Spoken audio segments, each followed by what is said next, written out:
రూమ్లో చేసేదంతా వాడు చేసిండు. కిటికీలకు వెళ్ళి తొంగి చూసిన పట్టినా గంత ఇంతమంది మేధావులు ఉన్నారు, ఏళ్ళనోళ్ళు ఉన్నారు. అన్న 40 ఏళ్ళ నుంచి అన్ని పోరాటాలలో జీవనాన్న లాంటి వాళ్ళు, శ్రీధర్ బాబు గారు రెండో తరం లాంటి వాళ్ళు, అక్కడ వినోద్ గారు, ఇంతమంది నాయకులు, ఇక్కడ పెద్ద పెద్ద ఉద్దండులు, ఏమాహేమీలు ఉన్నారు. ఈ మాత్రం రాజకీయ అంచనా లేకుంటే కాంగ్రెస్ పార్టీ రాజకీయాలు చేస్తుందా? 12 నెలల నేను ఇవాళ చెప్తున్నా, 2022 ఏప్రిల్ ఉన్నాం. 2023 ఏప్రిల్లో తెలంగాణ రాష్ట్రానికి ఎన్నికలు వస్తాయి కర్ణాటకతో పాటు.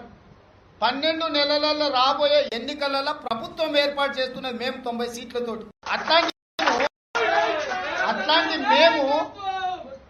అట్లాంటి మేము కేసీఆర్ దగ్గరికి ఎందుకు పోతాం మీరు చెప్పండి. ఒకవేళ కేసీఆర్ టీఆర్ఎస్ తో కాంగ్రెస్ కలిస్తే ప్రధాన ప్రతిపక్ష పాత్ర మొత్తం తెలంగాణ సమాజంలో మొత్తానికి మొత్తం బీజేపీకి వదిలేసినట్టే కదా.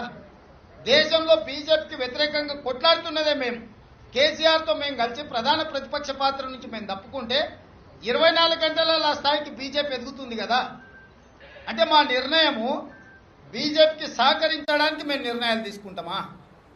కేసీఆర్ను పడగొట్టే శక్తి మాకే ఉంది, బీజేపీని పెరగకుండా చూసే అవకాశం మాకే ఉంది. మా ఇద్దరి రాష్ట్రపతి, ఉపరాష్ట్రపతి అన్ని ఎన్నికలలో అన్ని ఓట్ల ఇవాళ వాళ్ళిద్దరు రాజకీయ ప్రయోజనం కోసం కాంగ్రెస్ పార్టీ నిర్ణయాలు తీసుకుంటుందా?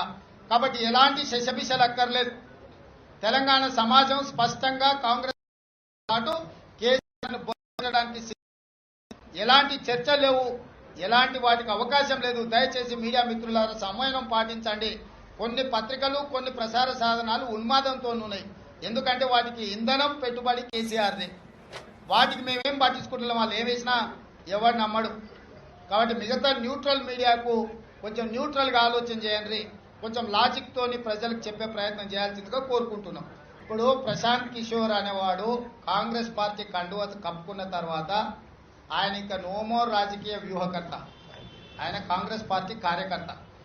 కాంగ్రెస్ పార్టీ కార్యకర్త పార్టీ ఇచ్చిన ఆదేశాల మేరకు, అది మిజోరం కావచ్చు, మేఘాలయ కావచ్చు, నాగాలాండ్ కావచ్చు, లేకపోతే తెలంగాణ కావచ్చు, కర్ణాటక కావచ్చు, కాంగ్రెస్ పార్టీని గెలిపించమని చెప్తే భుజం మీద జెండేసుకొని వచ్చి భుజాలు కాయలు కాసేదాకా కాంగ్రెస్ని గెలిపించాల్సిందే. పార్టీ చేరిన తర్వాత ఇచ్చిన ఆదేశం తెలంగాణలో పోయి ఇల్లు తిరిగి డోర్ టు డోర్ కాంగ్రెస్ పార్టీని గెలిపించమని ఆదేశాలు ఇస్తే ప్రశాంత్ కిషోర్ వచ్చి మీ కరీంనగర్ని ఇంటింటికి తిరిగి కాంగ్రెస్ని గెలిపించమని చెప్తాడు. ఇంతకంటే స్పష్టత ఏమైనా కావాలనా? ఆయన వ్యూహకర్త కానే కాడు. కాంగ్రెస్లో చేరినాక కాంగ్రెస్ పార్టీ కార్యకర్త, కాంగ్రెస్ పార్టీ కార్యకర్త కాంగ్రెస్ని గెలిపించడానికి మొత్తం అక్కడ తిరుగుతాడు అనేది పార్టీ నిర్ణయిస్తుంది, హైకమాండ్ నిర్ణయిస్తుంది, జాతీయ అధ్యక్షురాలు నిర్ణయిస్తారు. కాబట్టి వారు కండువ కప్పుకోనంత వరకు వారి పట్ల మేము ఎలాంటి అభిప్రాయం చెప్పలేము. ఆయన ఇండిపెండెంట్, ఆయన ఇష్టం. ఆయన ఒక్కసారి కండువ కప్పుకుంటే అతను పార్టీ విధానానికి లోబడి పార్టీని గెలిపించాల్సిందే. ఇక అయిపోయాక అంటారా? ఇప్పుడు చాలా మంది న్యాయవాద వృత్తిలో రాణిస్తారు. వారికి జడ్జి అవకాశం వచ్చినప్పుడు జడ్జి అవుతారు. జడ్జి అయిన తర్వాత ఆయన ఆఫీసు ఎవరో ఒక జూనియర్ నడుపుకుంటాడు.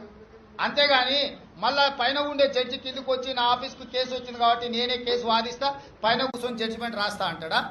సేమ్ ప్రశాంత్ కిషోర్ కూడా స్పష్టంగా చెప్పిండు, నేను ఐపాక్తోని తెగదెంపులు చేసుకున్నా, దాన్ని ఎవరో పిల్లలు నడుపుకుంటారని. మీరు సినిమా కూడా రాజమౌళి తీస్తే సినిమా చూస్తామేమో, రాజమౌళి తీస్తే సినిమా చూస్తామేమో, కానీ రాజమౌళి ఇంట్లో అంటుదో పెట్టోడు సాయి కప్పులు అందించుకోడు సినిమా తీస్తే చూస్తావా? సేమ్ కేటీఆర్కు మెదడు దొబ్బింది. దానికి ప్రభావం ఏందో నాకు తెలియదు, కానీ ఆయనకు ప్రధాన ప్రత్యర్థి కేఏ పాలు అదేంది ఎంఐఎం అని చెప్పాడు. ఇక అమెరికాలో అంటుదో వినండి, మీకు అనిపిస్తలేదా? తెలంగాణ రాష్ట్రంలో టీఆర్ఎస్ కు ప్రధాన ప్రత్యర్థి అంటే కేఏ పాల్ ఎంఐఎం అంట. అంటే దీన్ని కేటీఆర్ యొక్క రాజకీయ అవగాహనను అర్థం చేసుకోవడానికి మనకు ఒక అవగాహన ఇది.